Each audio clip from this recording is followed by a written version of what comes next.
வணக்கம். மனம் கவர்ந்த பங்குச்சந்தை அப்படிங்கிற இந்த தொடரில் வார இறுதி நாட்களில் கமாடிட்டிஸில் கோல்டு, சில்வர் மற்றும் க்ரூட் ஆயில், அதே மாதிரி பங்குச்சந்தையில் நிஃப்டி மற்றும் அதனுடைய செக்டார்ஸுகளை பற்றி நம்ம வழக்கமாக பார்த்துட்டு வரோம்.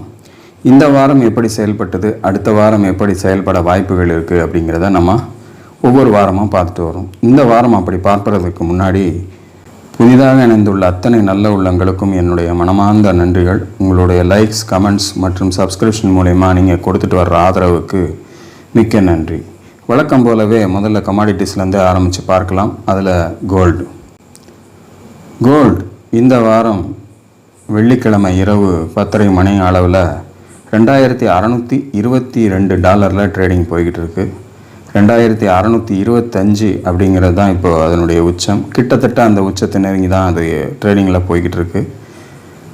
2600 அப்படிங்கிற அந்த உச்சத்தை தாண்டி இருக்கு முதல் முறையாக. அதுவும் குறிப்பாக இன்றைக்கி தான் அந்த இடத்தை தாண்டி அதனுடைய ஓட்டம் ஆரம்பிச்சிருக்கு.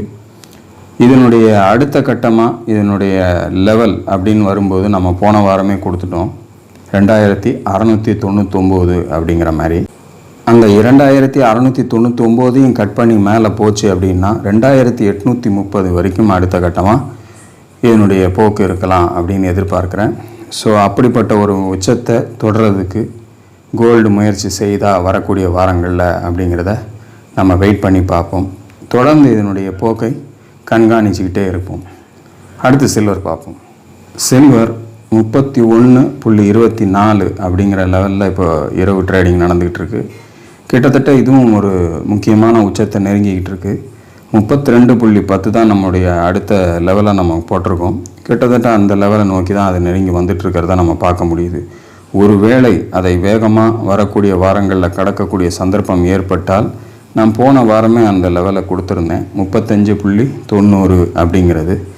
அதையும் தாண்டி மூவ் பண்ண ஆரம்பித்தாங்க அப்படின்னா 39.70. கிட்டத்தட்ட நம்ம அந்த $20 நம்ம சொன்ன மாதிரி இரட்டிப்பாக வாய்ப்புகள் அப்படின்னு சொன்ன அந்த லெவலை நோக்கி அடுத்த கட்டமாக அது போகிறதுக்கான வாய்ப்பை தருதா சில்வர் அப்படிங்கிறத பார்க்கணும். இந்த 32.10 இன்னும் முழுசாக அது தாண்டலை. அது முதல்ல பார்க்கணும். அதை தாண்டிடுச்சு அப்படின்னா இந்த 2 லெவல்களுக்கும் சில்வர் போகிறதுக்கான வாய்ப்புகள் இருக்கும். ஸோ ஒரு மிகப்பெரிய ஒரு வேகத்தை கொடுக்குதா அப்படிங்கிறத சில்வரில் வெயிட் பண்ணி பார்ப்போம். அப்படி ஒரு சந்தர்ப்பத்தை கொடுத்தால் தொடர்ந்து அதனுடைய ஏற்றம் 35.90, 39.70 ரெசிஸ்டன்ஸ் ஏரியாவை நோக்கி போகிறதுக்கு வாய்ப்புகளாக மாறும் அப்படிங்கிறதான் என்னோடய எண்ணம். தொடர்ந்து என்ன செய்யுதுங்கிறத வெயிட் பண்ணி பார்ப்போம். அடுத்து க்ரூட் ஆயில் பார்ப்போம். க்ரூட் ஆயில் $71 ட்ரேடிங் நடந்துகிட்ருக்கு. $72 தான் அடுத்த ரெசிஸ்டன்ஸ். கிட்டத்தட்ட அங்கேருந்து கீழே வந்து தான் 65 தொட்டு இப்போ 71 நிற்கிறாங்க.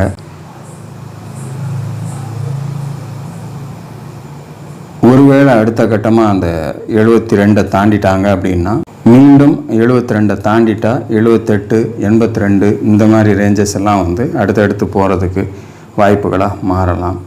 க்ரூட் ஆயில் அப்படிப்பட்ட ஒரு சந்தர்ப்பத்தை வரக்கூடிய வாரத்தில் கொடுக்குதா அப்படிங்கிறத வெயிட் பண்ணி பார்ப்போம். அடுத்து நிஃப்டி மற்றும் அதனுடைய செக்டார்ஸுகளை பார்த்துடலாமா? நிஃப்டி இந்த வாரம் 25,790 அப்படின்ற லெவலில் க்ளோசிங் கொடுத்துருக்காங்க. போன வாரம் 25,395 நெருங்கி வந்து அந்த இடத்துல க்ளோசிங் போச்சு. இந்த வாரம் 25,810 நெருங்கி அதனுடைய க்ளோசிங் முடிஞ்சிருக்கு. இந்த 25,810 தாண்டி அதனுடைய மூவ்ஸ் இருந்துச்சு அப்படின்னா அடுத்த வாரங்களில் 26,260 நோக்கி செல்ல வாய்ப்புகளை கொடுக்கும். அதையும் தாண்டி ஒரு ஸ்ட்ராங் க்ளோசிங் போச்சு அப்படின்னா 27,000 அடுத்த கட்டமாக வாய்ப்புகளாக மாறலாம். முதல்ல 25,810 வரக்கூடிய வாரங்களில் கடக்குதா அப்படிங்கிறத வெயிட் பண்ணி பார்ப்போம். கீழே பெஸ்ட் சப்போர்ட்டாக இப்போது 25,395 மாறி இருக்குது. ஸோ அதை கட் பண்ணாத வரைக்கும் அடுத்த லெவல்ஸ் போகிறதுக்கு சான்சஸ்களாக மாறலாம். என்ன செய்யுதுங்கிறத வெயிட் பண்ணி பார்ப்போம். அடுத்த செக்டார்களை பார்க்கலாம். செக்டார்ஸுகளில் வழக்கமாக நம்ம முதல்ல பார்க்குறது பேங்க் நிஃப்டி 53,793 க்ளோசிங் போயிருக்கு. ஒரு மிகப்பெரிய வேகத்தை எடுத்து 51,850 கடந்த உடனேயே அதனுடைய ஓட்டமானது தொடங்கிடுச்சு. போன வாரம் கொஞ்சம் எட்ஜில் இருந்தாங்க. இந்த வாரம் அதை தாண்டி வேகமாக போய் ஒரு புதிய உச்சத்தில் இந்த வாரம் நிஃப்டி பேங்க்குங்கிறது க்ளோஸ் ஆகிருக்கு. அடுத்த ரெசிஸ்டன்ஸாக நம்ம கொடுத்துருக்கிற 54,360 கிட்டத்தட்ட 54,066 வரைக்கும் போயிருக்காங்க. பட் க்ளோசிங் வந்து 53,793 கொடுத்துருக்காங்க. ஒருவேளை அடுத்த வாரம் இந்த 54,360 கடந்தால் 56,360 அப்படிங்கிறது தான் அடுத்த கட்டமாக இது போகக்கூடிய லெவல்ஸாக இருக்கும். கீழே இப்போ 51,750 தான் முக்கியமான சப்போர்ட்டாக பேங்க் நிஃப்டிக்கு இருக்குது. தொடர்ந்து என்ன செய்யுதுங்கிறத வெயிட் பண்ணி பார்ப்போம். அடுத்து ஃபின் நிஃப்டி பார்க்கலாம். ஃபின் நிஃப்டி 24,789 க்ளோசிங், 24,850 நம்மளுடைய ரெசிஸ்டன்ஸ் ஏரியா. கிட்டத்தட்ட அந்த லெவலை தாண்டி 24,905 வரைக்கும் போயிருக்காங்க. இருந்தாலும் அதை தாண்டி க்ளோசிங் கொடுக்க முடியல.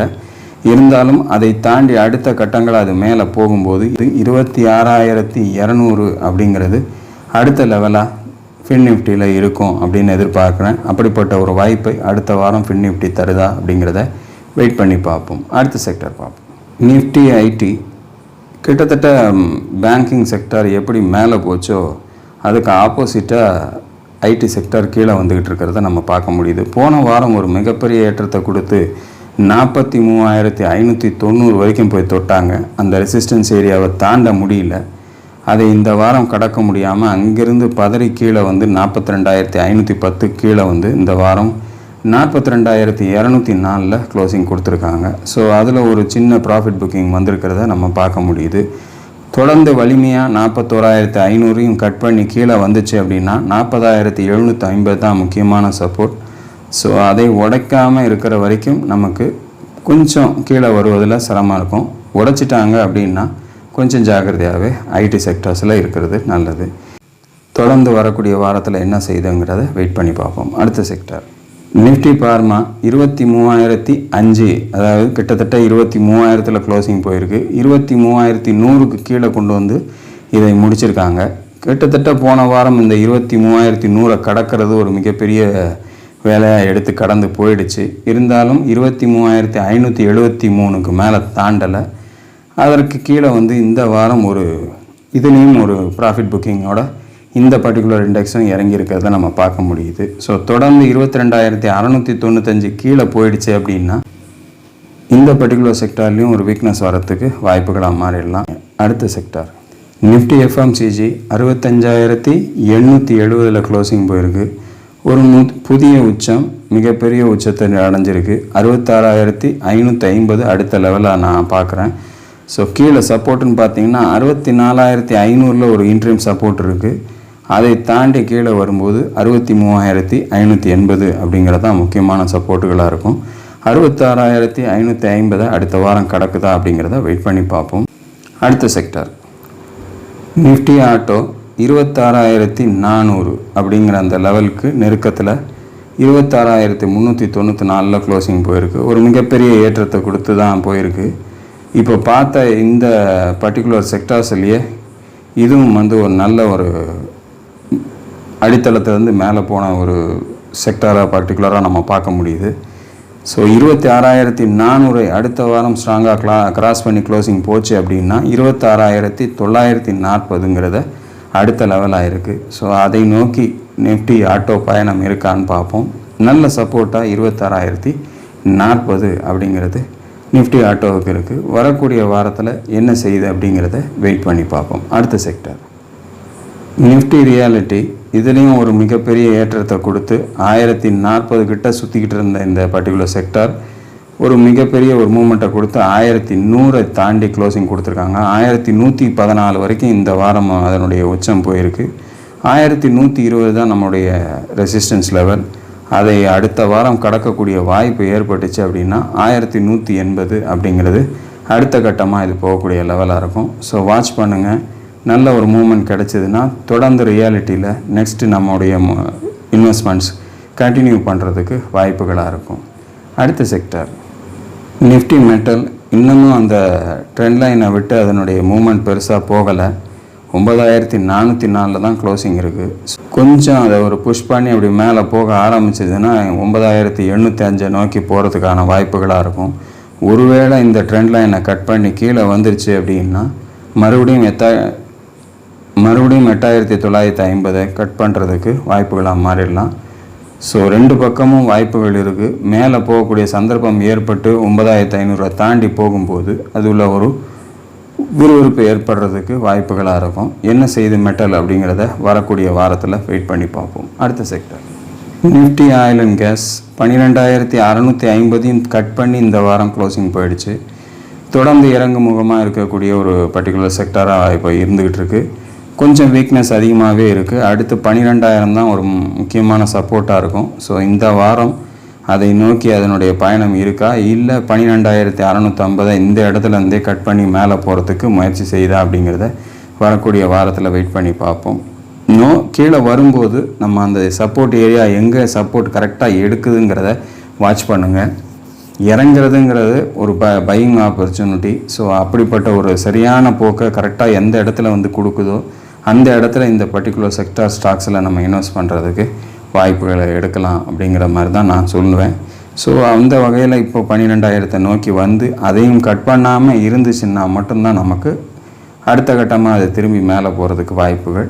என்ன செய்யுது அப்படிங்கிறத வரக்கூடிய வாரத்தில் நிஃப்டி ஆயில் அண்ட் கேஸில் வெயிட் பண்ணி பார்ப்போம். இதுதான் இந்த வாரத்தினுடைய செக்டார் லெவல்ஸ். ஓவராலாக நிஃப்டியை பொறுத்தளவில் வாரம் ஒரு புதிய உச்சத்தில் கொண்டு போய் நிறுத்தி அதனுடைய போக்கை வந்து ஸ்ட்ராங்காக தான் கொண்டு போய்கிட்டு இருக்காங்க. இருந்தாலும் நம்மளுடைய பொசிஷன்ஸில் எப்போவுமே காஷியஸாக இருக்கணும். பல நிகழ்வுகள் நமக்கு பின்னாடி இருக்குது. குறிப்பாக சொல்லணும் அப்படின்னா இன்னும் யூஎஸ்னுடைய எலெக்ஷன் முடியல. அந்த எலெக்ஷன் முடிகிற வரைக்கும் நம்ம கொஞ்சம் உஷாராகவே இருக்கணும். அமெரிக்காவில் இந்த வாரம் ஒரு முக்கியமான நிகழ்வு நடந்தது. நம்முடைய ரிசர்வ் வங்கி போல் இருக்கக்கூடிய அங்கே ஃபெட் ரிசர்வ் வங்கி வந்து அவங்களுடைய வட்டி விகிதங்களை குறைச்சிருக்காங்க. ஸோ அதனுடைய இம்பேக்ட் அந்த பர்டிகுலர் மார்க்கெட்லேயும் இருக்குது. அதே சமயத்தில் கமாடிட்டி சந்தையிலையும் அதனுடைய பிரதிபலிப்பு இருந்துக்கிட்டு இருக்குது. ஸோ அது போன்ற நிகழ்வுகள் தொடர்ந்து நமக்கு வரக்கூடிய வாய்ப்புகள் இருக்குது. அதை பொறுத்து நம்முடைய பங்குச்சந்தையினுடைய இயக்கங்கள் மாறுவதற்கான வாய்ப்புகள் நிறையா இருந்துக்கிட்டு இருக்குது. ஸோ அதை பேஸ் பண்ணி உங்களுடைய முதலீடுகளை கொண்டு செல்லுங்கள். தொடர்ந்து அடுத்த வீடியோவில் பங்குகளை பற்றி உங்களோடு பகிர காத்து கொண்டிருக்கிறேன். அதுவரையில் நன்றி, வணக்கம்.